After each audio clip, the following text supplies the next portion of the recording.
누가복음 5장 4절부터 11절 말씀. 밤에는 본문이 좀 길죠.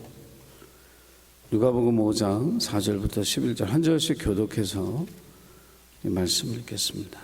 익숙한 말씀이지만 하나님 새 은혜 주실 줄 믿습니다.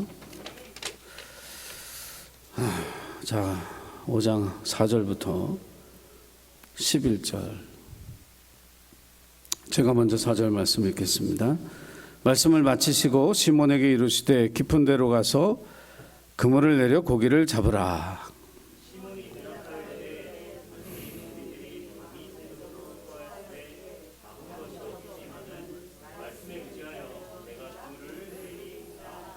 그렇게 하니 고기를 잡은 것이 심히 많아 그물이 찢어지는지라.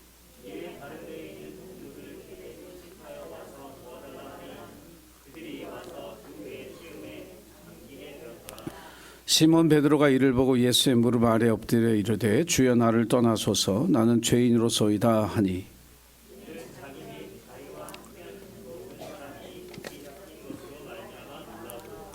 세베대의 아들로서 시몬의 동업자인 야고보와 요한도 놀랐습니다. 예수께서 시몬에게 이르시되 무서워하지 말라. 이제 내가 후로는 내가 사람을 취하리라 하시니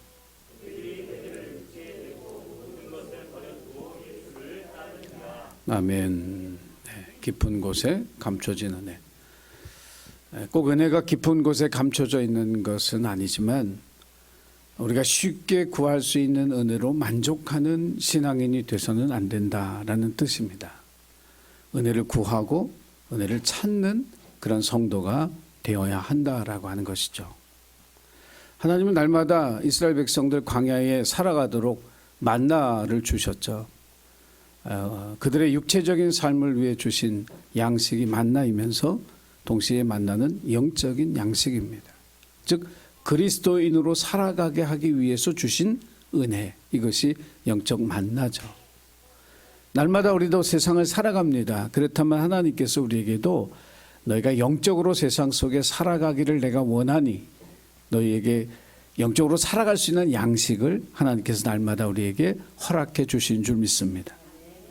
그래서 그것을 잊어버리고 못 먹고 지나가는 그런 성도가 되지 마시고 하나님 오늘 내게 주신 그 영적 은혜, 영적 삶을 위해 주신 그 은혜를 놓치지 않고 꼭 그것을 먹고 힘을 내서 세상 속에 그리스도인으로서 영적인 존재로 살아가는 하나님의 자녀가 되게 해달라 기도하는 저와 여러분이 되기를 주님의 이름으로 간절히 부탁을 드립니다.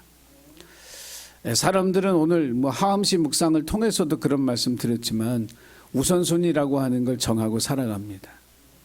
사람을 만날 때도 그런 순위가 있죠. 이 사람을 만나면 내게 큰 도움이 되겠구나. 그러면 제일 먼저 만나야 될 사람입니다. 그 사람 만나면 골치 아파. 그러면 제일 끝으로 두든지 안 만나든지 그게 우리의 어떤 처세술 같은 것이 되었습니다. 오늘 말씀을 보면 예수님은 갈릴리 바다에 살았던 그런 사람들에게 말씀을 전하는 그런 장면의 이야기예요. 베드로를 처음 만나셨던 이야기죠. 예수님의 말씀을 들었던 이 청중들은 대부분 잘 살거나 신분이 높았거나 많이 배웠던 그런 사람들이 아니었습니다. 정말 가난한 사람들, 못 배운 사람들, 그리고 힘없는 사람들이 예수님의 청중이었습니다. 여러분 같으면 그런 사람이 나의 청중이 되기를 원하십니까? 아니면 권력도 있고 힘도 있고 재력도 있고 그래서 사회적 영향력을 가진 사람들이 여러분의 청중이 되었으면 좋겠습니까? 후자겠죠. 그런데 예수님은 가난하고 신분도 낮고 못 가진 사람들에게 열심히 하나님의 말씀을 전했습니다. 그래서 기독교라고 하는 이 종교, 우리가 믿는 이 신앙은 이 기독교는 기득권, 어떤 사회적인 어떤 기득권을 가지고 있는 사람들의 종교가 아니에요. 민중의 종교, 다시 말하면 가난하고 어렵고 힘든 사람들의 종교라고 이야기할 수 있습니다. 그래서 기독교는 혁명적인 거죠. 하나님의 말씀의 은혜는 모든 사람에게 필요하다. 이게 예수님의 뜻이었습니다. 할렐루야.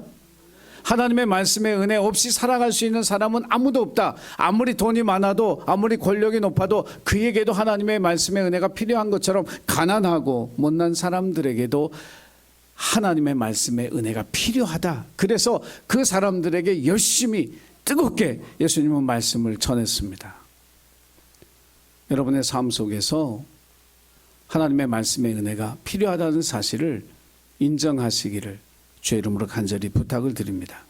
오늘 이 자리에 오신 여러분에게 말씀의 은혜가 갈급해서 말씀의 은혜가 필요해서 이 자리에 모인 여러분에게 주님께서 그 말씀의 은혜를 주셔서 새 힘을 얻게 하시고 세상에 나가서 믿음으로 승리하며 살아갈 수 있는 담대한 용기를 허락해 주시기를 주님의 이름으로 간절히 축원합니다. 자, 말씀을 이제 예수님이 베드로의 배를 빌려서 말씀을 마치시고 하선하지 않았습니다. 베드로가 그물을 잘 정리하고 이제 다음 날 고기잡이 할 준비를 다 갖추고 있는데 예수님이 배를 좀 물에서 좀 띄워달라고 하셔서 좀 띄워드렸더니 이 양반이 하시는 말씀이 이제 말씀 다 전했으면 내려가야 되는데 안 내려가고 하는 말이 야 깊은 데로 가서 그물을 한번 내려보면 어떻겠어? 그렇게 얘기하시는 거예요. 여러분 사실 베드로 입장에서 이건 굉장히 들어드리기 힘든 이야기입니다. 여러분 같으면 밤새 고기를 잡았는데 못 잡았어요? 그 빈 그물을 다 정리하고 이제 내일 이제 와서 이제 내가 많은 고기 잡아야지 하고 있는데 그물 내리라고 하면 내리겠어요? 안 내리겠어요? 솔직히 얘기해서 주님 저 좀 생각해 주세요.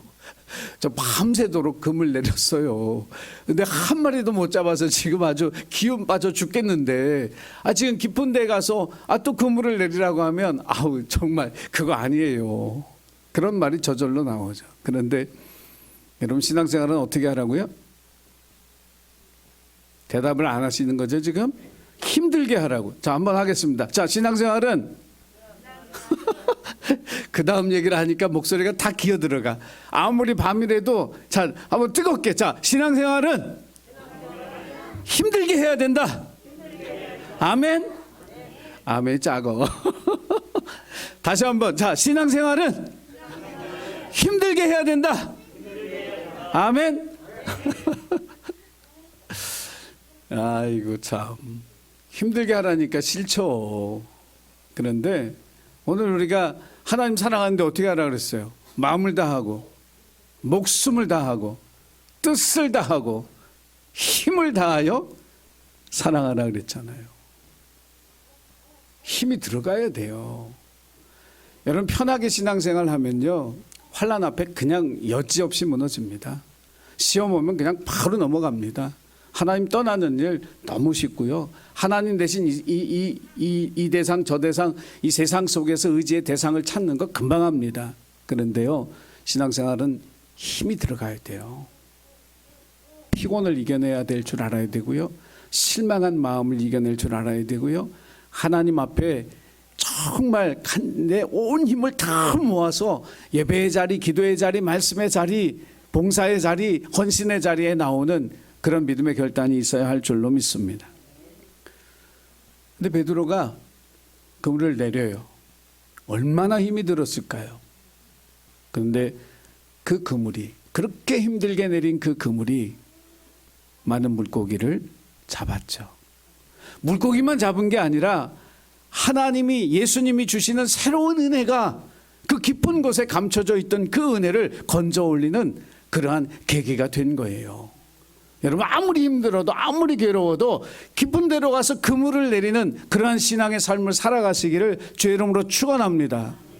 그러면 밤새도록 헛한친 그 그물에 하나님의 은혜로 물고기도 채워졌을 뿐만 아니라 베드로가 받은 은혜가 얼마나 놀랍고 큰지 여러분 한 번 더 수고하셔야 돼요. 다시 말하면 한 번 더 말씀 읽고 한 번 더 예배의 자리에 오고 한 번 더 기도하고 한 번 더 기도의 자리에 나올 때 여러분이 내린 그 그물에 하나님이 채워주신 놀라운 은혜와 사랑이 가득한 그 새 은혜를 받게 될 줄로 믿습니다. 여러분 인생을 살아가면서요 그리스도인들은 하나님 믿으면서 나는 합리적인 신앙인이다 이런 얘기 들으려고 믿는 거 아닙니다. 나는 논리적인 신앙입니다. 이걸 칭찬으로 듣는 그리스도인이 되면 안 돼요. 우리가 하나님 믿는 이유는 뭐예요? 하나님의 권능을 믿는 사람이라고 하는 인정을 받으려고 여러분 예수 믿는 거예요. 그렇죠? 합리적으로 논리적으로 이 어부들이 상식을 뛰어넘는 놀라운 일이 예수의 말씀에 순종할 때 일어났던 것처럼 저와 여러분도 주님의 말씀에 순종해서 더 수고할 때 우리의 상식과 또 우리의 지식과 경험의 틀을 넘어서는 하나님의 권능을 체험하는 저와 여러분의 삶이 이루어지게 될 줄로 믿습니다. 그 깊은 데에 가서 감추어진 그 은혜를 건져내는 하나님의 사람들이 되시기를 주의 이름으로 축원합니다. 그래서 그물에 고기가 많이 잡혔는데 베드로는 오히려 진지해졌어요. 참 이상하죠. 다른 배를 불러서 2배의 고기가 가득 찼으면 야 오늘 돈 왕창 벌었다. 이제 야 이거 밤새도록 헛손질하다가 야 이제 2배로 하나님 채워주시네. 야 너무 감사해. 야 행복해. 오늘 돈 많이 벌었다. 좋아해야 되는데 베드로는 근심 어린 눈빛이 되었습니다. 여러분 하나님의 은혜를 제대로 경험하면 은혜의 기쁨이 지나간 다음에 점점 진지해져요. 하나님의 은혜가 우리 가운데 타취하는 부분이 있는데 그게 뭐냐면 우리의 죄를 타치합니다. 그래서 은혜를 받은 자는 그 기쁨이 이렇게 수그러들면서 자기를 보게 돼요. 그러면 자기 속에 있는 죄를 타치하시는 하나님의 손길, 하나님의 음성을 듣게 되는 줄로 믿으시기 바랍니다.